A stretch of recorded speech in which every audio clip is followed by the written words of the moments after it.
كل ما تقابله تدّي له على قفاه ويمشي، تدّي له على قفاه ويمشي ويقول لك إحنا كسبانينكم 3-0 في 2007، 2007 إيه يا أبو 2007؟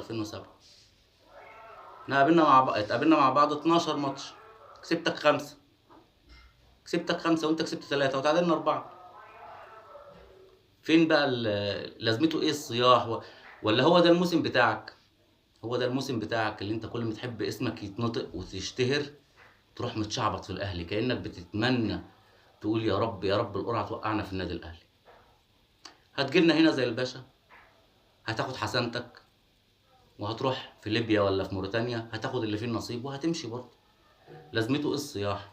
وبعدين أنا عايز أعرف إيه سبب الكره الشديد منكم للنادي الأهلي، وكل ما تيجي تتكلم أو تطلع في فيديو علينا تقول نادي الجرن، أنت مش نادي الجرن، نادي الجرن نادي، وكأنك بتخطب ودي نادي الزمالك عشان يقف في ضهرك ما فيش مشكلة، خليه، إحنا عايزينه يجيب التيشيرت بتاعك كالعادة، الجمهور يجيب التيشيرت بتاعك ويلبسه، ده فالحسن عندنا، إحنا بنتفائل بالحاجات دي، ولو عايزين نجيب لهم التيشيرتات على حسابنا نجيبها لهم.